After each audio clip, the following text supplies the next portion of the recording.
जय झूलेलाल। असीं Sindhi number 1 YouTube channel ते मां पायल बारवानी तव्हां सभिनी सिंधियुनि जो दिलि सां स्वागत थी कयां ऐं हमेशह कंदी रहंदसि ऐं तव्हांखे शाबाश ॾींदी रहंदसि कि तव्हां पंहिंजो क़ीमती वक़्तु ॾेई ही जेको चैनल मां ठाहियो आहे सिंधियुनि जे लाइ, जेके सिंधी सेवा करे रहिया आहिनि, जेके सिंधी भाषा जे लाइ, असांजे सिंधी भाषा जे लाइ घणो ई कुझु क़दम उठाए रहिया आहिनि, जेके मेला लॻाए रहिया आहिनि, सभिनी खे शाबाश हुजे। जेको सिंधियत लाइ जेको कुझु करे रहिया आहिनि ऐं उन्हनि मां ई कुझु अहिड़ियूं शख़्सियतूं मां तव्हां सां गॾु रूबरू कराईंदी आहियां कि भाई ॾिसो ऐं उन्हनि खे ॿुधो कि केतिरी सेवा भाव उन्हनि जे दिलि में आहे। पर अॼु तव्हां सां गॾु मां रूबरू कराईंदसि एकेडमिक फील्ड मां असांजी प्राउड असांजी दीदी मुक्ता नैन सां, जेका बिरला हाई स्कूल्स जी डायरेक्टर आहे। त अचो तव्हां सभिनी जे विच में मां ज़ोरदार तालियुनि सां स्वागत कयां थी दीदी मुक्ता नैन। जय झूलेलाल पायल, थैंक यू तो मूंखे इन चैनल में इनवाइट कयो आहे। पहिरियों दफ़ो मां कोई सिंधी चैनल में ॻाल्हायां पई। थैंक यू पायल, तोखे घणनि ॾींहंनि खां पोइ गॾी आहियां। मां चवंदसि जय झूलेलाल। घणनि ॾींहंनि खां पोइ मूंखे सिंधी में ॻाल्हाइण जो मौक़ो मिलियो आहे। जॾहिं मुंहिंजा माउ पीउ हुआ त असां घर में सिंधी में ई ॻाल्हाईंदा हुआसीं, पर हाणे मुंहिंजा माउ पीउ कोन्हनि त सिंधी में घणो ॻाल्हाइण जो मौक़ो कोन थो मिले। अच्छा, त अॼु मां ॾाढी ख़ुशि आहियां कि मां तोसां सिंधी में पई ॻाल्हायां। बसि इन खां मुंहिंजे लाइ बि त ॾाढी सुठी ॻाल्हि आहे न, कुर्ब जी ॻाल्हि कई अथव कि तव्हां हेतिरो वक़्तु ॾिनो अथव। ॾिसो दीदी, तव्हां अॼु हिकु जंहिं मकाम ते आहियो, तव्हां जंहिं पोस्ट ते आहियो, बिरला हाई स्कूल्स जा तव्हां डायरेक्टर आहियो, त हीअ एॾी वॾी जर्नी तव्हां कीअं पूरी कई आहे? हिन पोस्ट ते तव्हां अॼु आहियो, जर्नी जे बारे में रोशनी विझो त असांखे बि ख़बर पए कि भाई केतिरी महिनत कई हूंदव तव्हां। एक्चुअली मां चवंदसि कि माण्हू खे रुॻो पंहिंजो कमु ठीक सां करणु घुरिजे। भॻवान आहे जो ॾिसे थो कि कमु ठीक थिए पियो ऐं पाणे ई इनाम रिवॉर्ड्स मिलंदा ई रहंदा। मुंहिंजी जर्नी शुरू थी आहे पारण जी दरेटो फेमस दरेटो हाउस स्कूल मां। अच्छा, हिकु मिनट, तव्हांखे मां अध में तव्हांजी ॻाल्हि खे माफ़ी थी घुरां, अध में थी कटियां। माने तव्हां पहिरियों पढ़ायो आहे? हाँ। अच्छा। एक्चुअली कोई बि प्रिंसिपल नथो थी सघे जंहिं 10 साल पारियो कोन्हे। कानून आहे बोर्ड जो। ॾाढी सुठी ॻाल्हि। हाँ, हाणे तव्हां ॿुधायो। त 10 साल मां उते पारे त पोइ हिते मूं अप्लाई कयो पोस्ट ऑफ हेडमिस्ट्रेस जे लाइ। जूनियर स्कूल में वैकेंसी हुई नर्सरी टू 5, तो उन टाइम मूंखे उहो पोस्ट ऑफ नर्सरी हेडमिस्ट्रेस मिली वई। त मूं मतिलबु 4 साल मां हेडमिस्ट्रेस हुअसि, त पोइ पोस्ट ऑफ प्रिंसिपल ख़ाली थी वई ऐं मैनेजमेंट सोचियो कि हू मूंखे प्रिंसिपल पूरे स्कूल जो प्रिंसिपल ठाहे था सघनि, नर्सरी खां वठी 12th ताईं। त पहिरीं त मां थोरो डिॼां पई जो मां पूरे गर्ल्स स्कूल खे पारे आई हुयसि 10 साल, ऐं हाणे पूरो बॉयज़ स्कूल कीअं संभालिया। मूंखे डप थिए पियो कयां कि न कयां, पर मूं सोचियो, मुंहिंजे माउ पीउ चयो ठीकु आहे, भॻवान चाहे थो त कोशिश कर। ऐं ॿियनि खे मूं में विश्वास हो, तंहिं करे मां अॻियां वधियसि। हा, इहो असां बि ॿुधो आहे कि भाई बॉयज़ जंहिं स्कूल में आहिनि उन्हनि खे संभालणु ॾाढी मुश्किल घड़ी आहे। त तव्हां कीअं एतिरो हैंडल कयो? एक्चुअली घणेई खिल जूं ॻाल्हियूं बि आहिनि, मस्ती त छोकिरा कंदा ई। ऐं जॾहिं मां अपॉइंट थियसि प्रिंसिपल बिरला हाई स्कूल जी, त मां उन टाइम फर्स्ट लेडी प्रिंसिपल हुअसि बिरला हाई स्कूल बॉयज़ जी। First lady principal. जेकी मूंखां अॻु प्रिंसिपल हुआ हू सभु जेंट्स हुआ। त घणेई ॻाल्हियूं थियूं, मतिलबु जॾहिं मां 20 साल प्रिंसिपल रही आहियां बिरला हाई स्कूल जी, त उन में घणेई ॻाल्हियूं थियूं, पर हिकु ॻाल्हि मूंखे ॾाढी यादि ईंदी आहे जो उन में ॾाढी खिल बि ईंदी आहे। हिकु ॾींहुं छा थियो, मां ऑफिस में आयसि ऐं मूंखे इंटरकॉम में 11-12 क्लास जे टीचर्स फ़ोन कयो। उन्हनि जो स्टाफ रूम अलॻि थींदो आहे कि उन्हनि जो स्टाफ रूम लॉक आहे ऐं वॾो तालो लॻल आहे। अच्छा। मूं चयो छा थियो, ऐं ही तालो असांजे स्कूल जो तालो कोन हो। त असां सोचियो छा कयूं। मां सम्झी वियसि कि छोकिरनि बदमाशी कई आहे, टीचर्स पंहिंजे कॉपी वॉपी कोन वञी खणी अची सघंदा, त तंहिं करे कयो अथनि। त उन टाइम असांजो जेकी उहो कारपेंटर हू हिते ई कैंपस ते ई रहंदो हो, हिकु तालो तोड़नो आहे। उहो आयो 10 मिंटे में, तालो तोड़ियईं ऐं मूंखे अची ॾिनई ऐं स्टाफ रूम खुली वियो ऐं टीचर्स ॾिसनि पियूं कि स्टूडेंट्स ॾिसनि पिया कि छा थियूं कनि टीचर्स। अच्छा। ऐं उन्हनि ई लॉक कयो हो। अच्छा। मस्ती जे लाइ। त पोइ एतिरो सुठो तालो हो, एतिरो वॾो तालो हो कि मुंहिंजे कारपेंटर चयो कि ही त सुठो तालो आहे, मां हिकु चाबी ठाराए थो ॾियां तोखे, तूं ई यूज़ कजांइ। तो मूंखे उहो तालो बि ॾिनई, चाबी बि ॾिनई। 20 साल मूं उहो तालो यूज़ कयो। ऐं जॾहिं सोच में अचे थो त मस्ती केतिरी हुई। जॾहिं हू छोकिरा पास आउट करे विया पोइ ॿुधायो, ओ मैम असां ई मस्ती कई, पर ॾिस तूं त मिंटनि में प्रॉब्लम सॉल्व करे छॾियो। माना हिम्मत रखेव तव्हां। माना जेको असां इहो अॼुकल्ह पिक्चरुनि में बि ॾिसूं था कि केतिरा माना बॉइज़ बदमाशियूं था करनि, कुझु अहिड़ा कम था करनि जो ॾाढी तकलीफ़ थी थिए। रिसेंटली भी घणो कुछ केस थियो आहे। खैर उन ते असां हाणे अॻिते नथा वधूं पिया। मूंखे मेन इहो ॿुधणो आहे कि तव्हां अॼु डायरेक्टर आहे, त डायरेक्टर हिकिड़ी ईज़ी ॻाल्हि कोन्हे थियणु।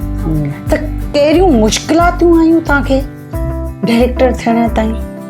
कुछ मुश्किलातूं कोन आयूं, पर शुरू में जॾहिं मां प्रिंसिपल थियसि त घणेई स्कूल में घणेई मेल टीचर्स हुआ। अच्छा। ऐं हू सोचनि पिया कि उहो लेडी टीचर, लेडी आई आहे, छा थींदो ऐं सभु। पर उन्हनि ॾिठो कि मां पंहिंजो कमु सुठी तरह कयां पई, सभु लाइन में अची विया। 20 साल लंघे विया, स्कूल खे घणेई इनाम मिलिया हिननि 20 सालनि में। मूंखे बि घणेई इनाम मिलिया। मूंखे ही नेशनल अवार्ड बि मिलियल आहे। अच्छा। दिल्ली में, हाँ, CBSE बोर्ड मां। बिल्कुल। तो प्रिंसिपल, बेस्ट प्रिंसिपल अवार्ड्स त 15-20 मिली चुका 20 सालनि में। ॿुधायो त तव्हांजी क़ाबिलियत आहे तॾहिं त तव्हांखे हेतिरा अवार्ड मिलिया आहिनि ऐं अॼु तव्हां हिन डायरेक्टर जे पोस्ट ते आहियो। त उहो ई पई तव्हां मेन ॻाल्हि आहे ॾाढी महिनत करणु। बिल्कुलु। ऐं ॿी ॻाल्हि आहे कि जीअं जेकी 20 साल मां प्रिंसिपल हुअसि, हुन मां 10 साल मुंहिंजा माउ पीउ ॿई मोरलेस बेड ते हुआ। अच्छा। मतिलबु ऐं हुन मुंहिंजे घर में 2 नर्सिस हुयूं, 2 अटेंडेंट्स हुयूं, रधण वारो हो, मतिलबु 6 स्टाफ घर खे ॾिसणु ऐं मूंखे फॉलोअप करणु घर खे। बिल्कुलु। ऐं प्लस स्कूल खे बि ॾिसणु, सभु मैनेज करणु। ऐं हिकु ॾींहुं बि मां कोन एब्सेंट थियसि। छो? मुंहिंजी माउ चवंदी हुई अॼु मुंहिंजी तबियत ठीकु कोन्हे, पर न, तोखे स्कूल वञिणो आहे, एतिरा ॿार तो बिना, मुंहिंजी नर्स आहे, मुंहिंजी अटेंडेंट आहे, मूंखे ॾिसी वठंदी, तोखे स्कूल वञिणो ई आहे। ईअं करे मुंहिंजा पेरेंट्स बि ॾाढो पको हुआ कि जे मूं कोई नौकिरी खई आहे त मूंखे पूरी तरह करणी आहे। कॾहिं मां हिकु ॾींहुं बि एब्सेंट कोन थियसि उन्हनि 10 सालनि में, थैंक्स टू देम। प्लस मुंहिंजो पीउ बि ॾाढो इनकरेजिंग माण्हू हो। मुंहिंजा 2 भाउर आहिनि, हिते कलकत्ते में कोन रहंदा आहिनि, हिकु स्पेन में आहे, हिकु दिल्ली में आहे। मुंहिंजा 2 भाउर आहिनि, पर कॾहिं मुंहिंजो पीउ फ़र्क़ु कोन रखंदो हो। उन टाइम में मां गाॾी बि हलाईंदी हुअसि, जिते वञिणो हो वेंदी हुअसि। कोई बि कमु अगरि मां चवंदसि कि ही मूंखे लॻे थो कोन थींदो, मुंहिंजो पीउ चवंदो हो कोशिशि कर, थी वेंदो। इनकरेजिंग पेरेंट्स आहे। बिल्कुलु। ऐं मुंहिंजी फर्स्ट असांजी जनरेशन हुई जिते लेडीज़ नौकिरी जे लाइ निकिरनि पयूं। जीअं मुंहिंजे चाचे जूं धीअरूं बि, हिकु वॾी प्रोफेसर आहे बॉम्बे यूनिवर्सिटी में, ॿी डॉक्टर आहे बॉम्बे में, टी लेखक आहे, मां आहियां हिते। असांजी जनरेशन जा जेकी नैन्स आहिनि हू सभु छोकिरियूं ॾाढो सुठो कनि पयूं, जो असांजी फैमिली सडनली ॾाढी इंकरेजिंग थी वई ऐं उन्हनि कुझु फ़र्क़ु कोन रखियो पुट में और धीअ में। बिल्कुलु। हाणे जीअं तव्हां माइटनि जी ॻाल्हि कढी की माइट ॾाढा इनकरेज कयो तव्हांखे, त इहा ई ॻाल्हि तव्हांजा हेतिरा स्टूडेंट्स आहिनि तव्हांजे स्कूल में, त तव्हां माइटनि खे कुझु मैसेज ॾियणु चाहींदा? हा, माइटनि खे त मां हमेशह चवंदी आहियां, हिकु ॻाल्हि आहे, मतिलबु जॾहिं मां प्रिंसिपल हुअसि, हर माइट चाहे पियो कि हुनजो पुटु या इंजीनियर थिए या डॉक्टर थिए, पर इहो कोन्हे जंहिंमें जंहिंजो शौक़ु हुजे। फॉर एग्ज़ाम्पल मां चवंदी हुअसि माइटनि खे कि सम्झ तुंहिंजो पुटु फेमस हेयर ड्रेसर थी थो वञे, हू त इंजीनियर खां मथे कमाए वेंदो, तूं छो थो सम्झी कि घटि कमु आहे। या अॼुकल्ह शेफ जी नौकिरी केतिरी सुठी नौकिरी आहे, है ना? बिल्कुलु बिल्कुलु। त अॼुकल्ह ही चेंजिंग माइंड आहे। पेरेंट्स खे बि असां सम्झाईंदा आहियूं कि ईअं न सोचो कि डॉक्टर लॉयर इहो ई थियणो आहे, ॿिया घणेई एवेन्यूज़ आहिनि खुलियल। बिल्कुलु। केतिरा स्टार्टअप्स आहिनि, माण्हू ॿिए तरीक़े, जीअं पहिरीं असां ॿुधंदा हुआसीं कि घर मां जेके माण्हू रोटी रधे क्लाउड किचन में स्विगी जे थ्रू विकिरनि पिया। कुझु रेस्टोरेंट रखण जी ज़रूरत कोन्हे, घर मां ई सॼो कमु पियो हले। सही आहे। तो ही सभु नई सोच आहे, माण्हू खे नई सोच में अचणु घुरिजे ऐं इहो असां पंहिंजे स्टूडेंट्स खे बि इनकरेज कंदा आहियूं। तव्हांजे चवण जो मतिलबु इहो ई आहे कि ॿारनि जे मथां एॾो प्रेशर बि न ॾिजे। ॿार जेको चाहे थो, जंहिं फील्ड में अॻियां वधणु चाहे थो, उनखे उन फील्ड में ई अॻियां वधणु ॾिजे। इहो उन सां ई हू ॿार बि कामयाबु वेंदो। अच्छा दीदी, तव्हां शुरूअ खां वठी पहिरियों टीचर हुआ, वरी प्रिंसिपल थिया, हाणे डायरेक्टर आहियो, त छा तव्हां हिन हेतिरी जर्नी में चेंजिस कुझु ॾिठियूं पहिरें वक़्त ऐं हाणे जे वक़्त में? कंहिं ॻाल्हि में चेंजिस? पढ़ाई खणी या ॿारनि जो नेचर खणी? नेचर में तो एतिरो चेंज थी आहे, माण्हू हिकु ॿिए सां अॼुकल्ह ॻाल्हाइण नथा चाहिनि, सॼो टाइम फ़ोन। उन ॾींहुं मां एयरपोर्ट ते हुअसि ऐं एटलीस्ट 25 माण्हू मूं सां एयरपोर्ट में वेठल, हिकु बि माण्हू कोई बि कंहिंसां न पियो ॻाल्हाए, सभु पंहिंजे मोबाइल में पिया ॾिसनि। ही त सुठी ॻाल्हि कोन्हे। माना स्कूल में बि ॿार छा मोबाइल खणी ईंदा आहिनि? न, तव्हां त अलाउ कोन कंदा हूंदा। पर मूंखे ख़बर आहे कि कुझु छोकिरा घर में 12-1 तोरी मोबाइल में इंटरेस्टेड आहिनि, पढ़नि नथा, प्रिटेंड कंदा आहिनि त दरवाज़ो बंदि करे कि असां पढ़ूं पिया, पर एक्चुअली मोबाइल ते। एजुकेशन खे खणी पहिरीं जेको हो, तव्हां त घणनि ई सालनि खां आहियो एकेडमिक फील्ड में, त पहिरियों जे पढ़ाई जे हूंदी हुई, पहिरीं जी पढ़ाई ऐं हाणे जी एजुकेशन पढ़ाई, फ़र्क़ु आहे? हा, फ़र्क़ु आहे, क्योंकि हाणे एतिरी टेक्नोलॉजी आहे। फॉर एग्ज़ाम्पल असांजो जॾहिं कोविड सिचुएशन थियो, असां 1 महीने जे अंदरि सभिनी टीचर्स खे ट्रेन कयो कि ऑनलाइन टीचिंग कीअं कजे। मतिलबु कोर्स कयोसीं, लखनि में ख़र्च कयोसीं, ऐं सभु टीचर्स ट्रेन थी वयूं। अच्छा, कि कीअं कजे। त फ़र्क़ु त आहे न। हाणे हू ऑनलाइन टीचिंग कॾहिं सम्झो मोहरम जी छुट्टी थी वञे या रथ यात्रा थिए थी, त असां चवंदा आहियूं ठीकु आहे, ॿारनि खे नथा कोठूं, रस्ते में कुझु दंगो फसाद या कुझु थींदो त ऑनलाइन टीचिंग, घर वेठे ऑनलाइन टीचर्स खे ही नयो तरीक़ो निकिरी आयो आहे पढ़ण जो, जेकी तमामु सुठो आहे। पेरेंट्स सां मीटिंग बि अॼुकल्ह असां ऑनलाइन घणेई कंदा आहियूं। बिल्कुलु। अच्छा दीदी, सिंधी लैंग्वेज जेका आहे, जीअं असां बंगाल में आहियूं त बंगाली हिकिड़ो सब्जेक्ट आहे, आहे, महाराष्ट्र में आई त मराठी सब्जेक्ट आहे। तहिड़े नमूने हर प्रांत जा पंहिंजा पंहिंजा सब्जेक्ट थर्ड लैंग्वेज करे पढ़ाया वेंदा। कॾहिं तव्हांजे मन में आयो आहे कि तव्हांजे बिरला स्कूल्स में हिकु सिंधी सब्जेक्ट रखियो वञे, इहा कॾहिं इच्छा जागी आहे तव्हांजी? न, इच्छा मुंहिंजी कॾहिं ई कोन जागी आहे। जो सम्झो कि मुंहिंजे स्कूल में 50-60 ॿार सिंधी हुजनि त मां ही सोचे सघां। अच्छा, आहिनि ई 6-8। अच्छा, तव्हां वटि सिर्फ़ु 6-8 सिंधी ॿार? 6-8 मां बॉयज़ स्कूल में 6-8 हूंदा। अच्छा, त उन्हनि जे लाइ मां चाहींदसि कि उहो सिंधी सिखनि, हाँ, पर नॉट हिते भली न सिखनि, पर सिखनि। एटलीस्ट घर में ॿोली ॻाल्हाइनि। पर मां ॾिसां थी कि उन्हनि जी माऊं नथियूं ॻाल्हाइनि। सही चयो, उहो प्रॉब्लम आहे। पर अगरि जे तव्हांखे मौक़ो मिले थो, मां चाहियां थी कि जे असांजो प्रांत हुजे हा, हाँ, असांजो कोई प्रांत कोन्हे। महाराष्ट्र में मराठी, और असां हिते बंगाल में बंगाली ॻाल्हाइण ठीकु आहे, पर असांजो प्रांत ई कोन्हे। त पर जीअं असां जो ही सिंधी जो प्रोग्राम थियो, हाँ, सिस्टर शिवानी जो, हाँ, उन्हनि में ॾिसो कीअं असां सभु सिंधी गॾिजी करे आयासीं कि ही सिंधी प्रोग्राम आहे, सिंधियुनि कयो आहे, सिंधियुनि लाइ, त असां सभिनी खे अचिणो आहे।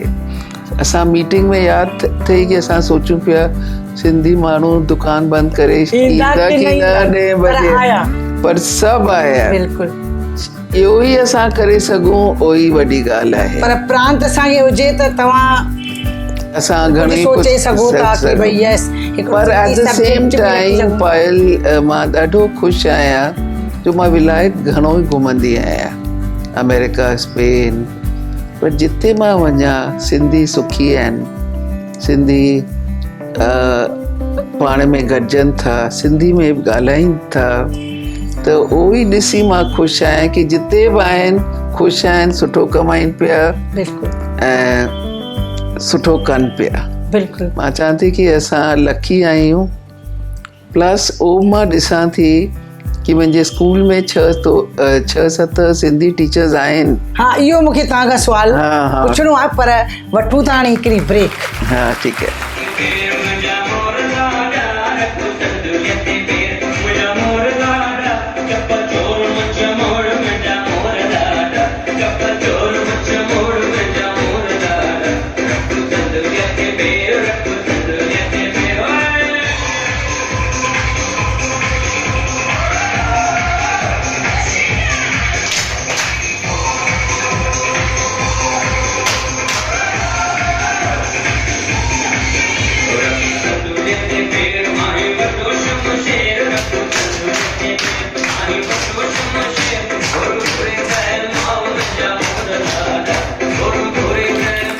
जय झूलेलाल। ब्रेक खां पोइ मां वरी तव्हांजो स्वागत थी कयां ऐं दीदी तव्हांजो बि स्वागत थी कयां पई। जय झूलेलाल तोखे। मां सच में पाण खे ॾाढो ख़ुशि नसीब थी सम्झां कि तव्हां पंहिंजो क़ीमती वक़्तु सच में ॾिनो आहे ऐं असां ॾाढा वॾ भागनि वारा आहियूं कि असांजे सिंधी समाज में दीदी मुक्ता नैन जेका डायरेक्टर आहे बिरला हाई स्कूल्स जी, ॾाढी वॾी ॻाल्हि आहे इहा। असां लाइ प्राउड आहे तव्हां सिंधियुनि जे लाइ।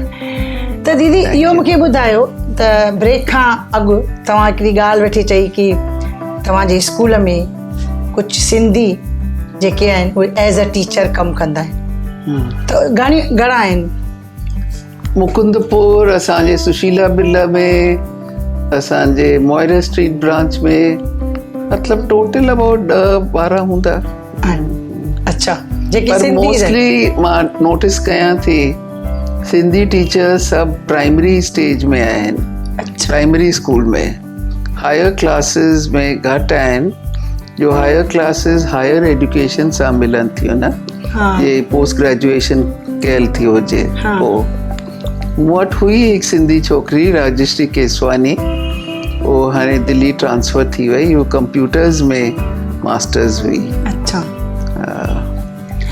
ऐं हिते तव्हां हाणे हिन बिरला हाई स्कूल में केरु कुझु आहिनि टीचर सिंधी जेके सिंधीज़ आहिनि पढ़ाइनि पियूं? हाँ, 5-6 आहिनि। 5-6 आहिनि। त उहे जॾहिं पाण में मिलंदा आहिनि उहे टीचर्स ब्रेक में, राइट, या अचण महिल छुटी में, त छा उहे पाण में सिंधी ॻाल्हाईंदा? न, जो असांजो स्कूल इंग्लिश मीडियम आहे ऐं असां टीचर्स खे बि चयो रखियो आहे कि हिंदी ऐं बंगाली ऐं हिते ईअं कोन्हे ॻाल्हाइणो। अच्छा, ॿारनि सां कोन ॻाल्हाइणो कि पाण में घटि? अच्छा, स्पेशली सिंधी में ॻाल्हाईंदा हूंदा पर स्कूल जे ॿाहिरां, स्कूल ॿाहिरि वञनि किथे त नेचुरली आहे जेको स्कूल जो आहे रूल ओड़े हिसाब सां। अगरि मराठी सभु मराठी में ॻाल्हाइनि, सिंधी सभु सिंधी में, त खिचपिच थी वेंदो न। मतिलबु स्कूल खे सुठो इंग्लिश मीडियम स्कूल जो नालो खपे। अच्छा, त उन जे करे असां चऊं था कि सभु इंग्लिश में ई ॻाल्हायो, जीअं ॿार बि ॿुधनि कि टीचर्स पाण में सिखनि। अच्छा, ॿारनि जे करे इहो हिकिड़ो क़दम, ॿारनि जे करे। सिंधी भाषा खे खणी तव्हां असांजे सिंधियुनि खे कहिड़ो मैसेज ॾींदा? मां नोटिस कयो आहे कि माण्हुनि खे शर्म ईंदो आहे सिंधी में ॻाल्हाइण, घर में ऐं ॿाहिरि, पर हिन में शर्म जी छा ॻाल्हि आहे? जीअं असां कीअं सिखियासीं सिंधी, जो असांजा माइट सिंधी में ई ॻाल्हायो असां सां। मुंहिंजी माउ त इंग्लिश मीडियम में कोन हुई पढ़ियल, सुठे स्कूल में असांखे विधऊं इंग्लिश मीडियम ऐं सभु, पर घर में त सिंधी में ई ॻाल्हाईंदा हुआसीं। मुंहिंजी ॾाॾी असां सां रहंदी हुई, हू सिंधी में ॻाल्हाईंदी हुई। त उहे, पर अॼुकल्ह ॿार ॻाल्हाए ई कोन था सघनि, जो ॿुधनि ई कोन था घर में। सही ॻाल्हि आहे, केरु उन्हनि सां सिंधी में ॻाल्हाए कोन थो, ऐं उहो जनरेशन हली वई आहे जो सिंधी में ॻाल्हाईंदी हुई। त उन में मूंखे ॾाढो मां ख़राबु फील कंदी आहियां कि असांजी भाषा आस्ते आस्ते मरी वेंदी। छा न, असीं मरण कोन ॾींदासीं, छो जो अहिड़ा यूट्यूब चैनल जेके शुरू थिया आहिनि ऐं एतिरा सिंधी प्रोग्राम्स कयूं पिया, है न, मेला लॻायूं पिया, असीं पंहिंजे सिंधी भाषा खे कॾहिं कोन मरण ॾींदासीं अगरि जे हर सिंधी इहा भावना रखे थो, राइट। सभिनी खे रखणु खपे, हर सिंधीअ खे इहा भावना रखणु खपे कि असांजी सिंधी भाषा खे असांखे ई संभालणो आहे। जेके ॿार सिंधी 5-6 आहिनि जेके हिते पढ़नि पिया, उन्हनि जे माइटनि सां तव्हां कॾहिं कॾहिं मिलंदा हूंदा कंहिं वजह सां? कंहिं वजह, त हाणे जॾहिं नेक्स्ट तव्हां मिलो न उन्हनि सां, उन्हनि खे तव्हां चइजो कि भई पंहिंजे घर में पंहिंजे ॿारनि सां सिंधी में ॻाल्हाए। त तव्हां छा इहो कमु कंदा? हा, ज़रूरी। पक कंदा? त इहो हिकिड़ो कमु आहे तव्हांजे मथां, त तव्हां बि हिकिड़ो इहो सोच रखियो आहे कि सिंधी ॻाल्हाइणु खपे, त तव्हां पंहिंजे इन सुठे सोच सां तव्हां ॿारनि खे ऐं ॿारनि जे माइटनि खे इहो ज़रूरु मैसेज ॾिजो। ज़रूरु ॾींदसि कि भई असांखे पंहिंजी सिंधी भाषा खे बि वधाइण घुरिजे। हाणे इहा जेका जर्नी तव्हांजी हले पई, हाणे मूंखे इहो ॿुधायो कि हिकिड़ी थींदी न रिटायरमेंट, रिटायर बि थींदो न माण्हू, केतिरो कमु कंदो, तव्हां ॾाढी सेवा कई आहे पंहिंजे स्कूल जे लाइ। रिटायर थियण खां पोइ तव्हां कुझु सोचियो आहे कि तव्हां छा कंदा? न, एक्चुअली मां एतिरो सोचंदी कोन आहियां, जो जॾहिं मां B.Ed बि कयो तॾहिं मूं कोन सोचियो कि मूंखे यकदमि दरेटो में नौकिरी मिली वेंदी, थी वियो। पोइ मूं कोन सोचियो कि मूंखे यकदमि हिते नौकिरी मिली वेंदी, थी वियो। तंहिं करे मूं सोचियो आहे कि सभु कुझु भॻवान ते रखां थी। अच्छा, जेको जीअं भॻवान हलाईंदो मां बि हलंदी वेंदसि। अच्छा, तव्हां माना डेस्टिनी में विश्वास कंदा, जेकी थियणो हूंदो। ॾाढी सुठी ॻाल्हि आहे। इहा बि हाणे पंहिंजी पंहिंजी सोच आहे कि तव्हां पंहिंजी डेस्टिनी में विश्वास रखियो, छो जो शुरूअ खां वठी वेंदे अॼु ॾींहं ताईं तव्हां इहो सोच रखियो आहे कि उहो जेको बि तव्हां कयो पिया सभु मथे जी मर्ज़ी आहे। सची। हाणे ॻाल्हाइणो त मूंखे दीदी तव्हां सां घणो ई कुझु आहे ऐं घणो ई कुझु पुछणो आहे, पर चवंदा आहिनि न वक़्त खे सलाम आहे, आख़िर अञा केतिरो ॻाल्हायूं। पर मां ॿिए दफ़े वरी तव्हां खां इंटरव्यू ज़रूरु वठंदसि, उन में जेके असांजा बचियल क्वेश्चन आहिनि मुंहिंजे दिमाग़ में हलनि पिया न, वरी ॿिए दफ़े माण्हू मूंखे ॾिसी तंग थी वेंदा हाणे साल खां पोइ 1 साल खां हा पोइ हा बिल्कुलु वरी 1 साल खां पोइ वरी तव्हां खां इंटरव्यू वठंदासीं ठीकु ऐं उन में वरी ॿिया सुवाल हूंदा ऐं तेसि ताईं असांजी जेका सिंधी भाषा आहे तव्हां त हाणे अभियान शुरू कंदा न हा। पंहिंजे स्कूल में ॿारनि सां ऐं माइटनि सां की भई सिंधीअ में ॻाल्हायो त साल खां पोइ घणी प्रोग्रेस थींदी ऐं पोइ साल खां पोइ वरी मां तव्हां खां इहो ज़रूरी सुवालु पुछंदसि की छा तव्हांजा स्टूडेंट्स ऐं उन्हनि जा पेरेंट्स सिंधी ॻाल्हाइनि था की न नथा ॻाल्हाइनि हा।